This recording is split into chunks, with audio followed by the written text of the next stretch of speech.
Tonight, before this story begins, I want all of you to think about something for a moment.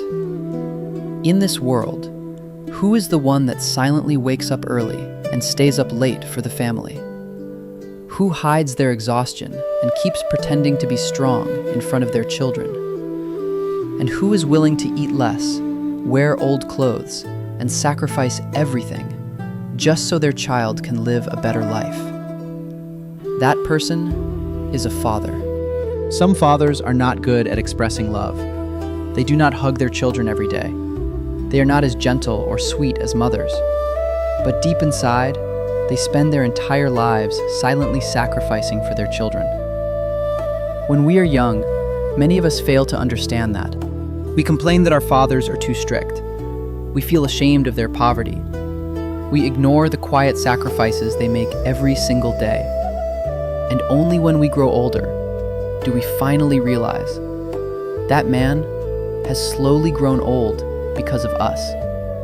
And tonight's story is about a father like that. A poor father who gave everything he had for his son. That winter felt colder than ever. At the end of a narrow, poor alley stood an old house with a rusty metal roof. Whenever it rained, the sound of water hitting the roof echoed through the house all night long. Inside that tiny home lived only a father and his son after the mother passed away.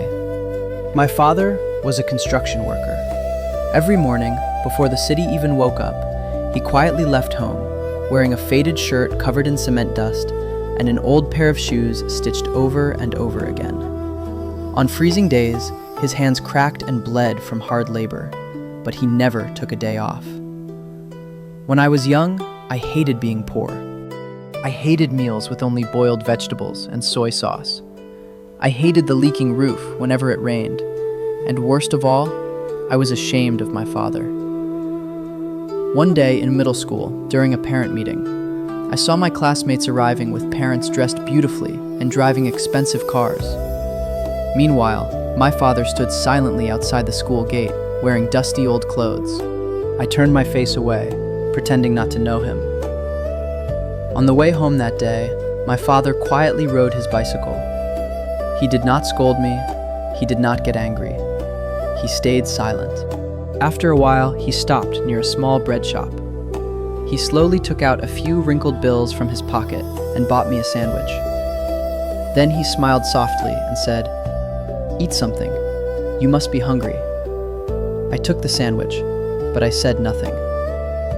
Many years later, I still remember that moment clearly. A father who had just been hurt by his own son was still only worried that his child might be hungry.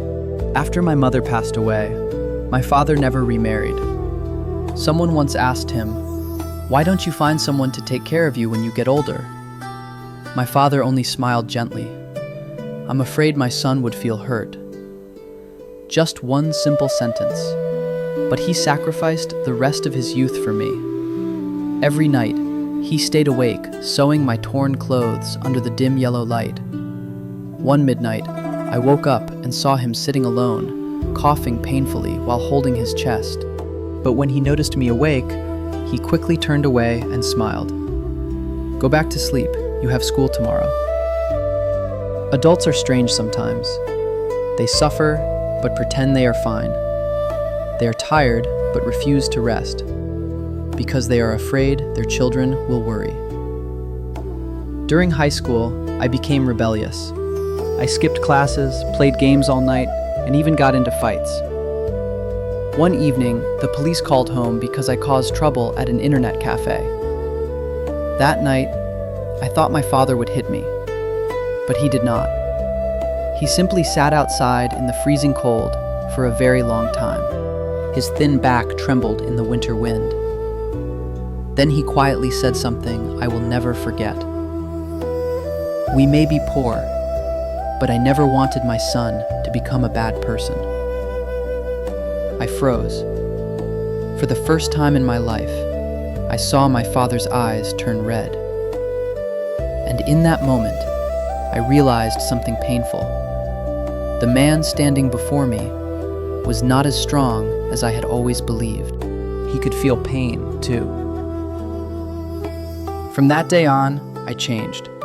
I studied day and night and eventually got accepted into university. The night before leaving home, I accidentally passed by my father's room. The door was slightly open. My father was sitting alone, counting small stacks of money tied together with old rubber bands. Some bills were stained with cement dust and dried sweat. He counted them over and over again, then quietly sighed. At that moment, my heart broke. I had never realized how much suffering he endured just to raise me. The day I left for the city, my father took me to the bus station before sunrise. Before the bus departed, he placed a small bag of bread and a few crumpled bills into my hands. Eat breakfast, don't skip meals. That was everything he had at the time. As the bus slowly pulled away, I looked through the tear-covered window and saw my father still standing there. The thin man in old clothes became smaller and smaller among the crowd, and suddenly I felt afraid. I was afraid that one day, when I came home, my father would no longer be there, waiting for me. But life in the city became busy. I was busy studying, busy working part-time jobs, busy chasing meaningless things. Meanwhile, my father remained alone in our hometown. Whenever he called, he always asked, "Did you eat yet? Do you need money?" And then he quickly hung up, because he did not want to waste phone money. Until one cold winter afternoon, I received a call from a neighbor. "Your father collapsed at the construction site." I rushed to the hospital in panic. The man who once carried my entire childhood on his shoulders now looked painfully thin and weak. The doctor quietly said, "Your father has had lung disease for years, but he never received treatment because he wanted to save money for my university education." When I heard that, I cried like a child. I held his rough hands tightly. Those hands had sacrificed an entire lifetime just to raise me. My father looked at me for a long time.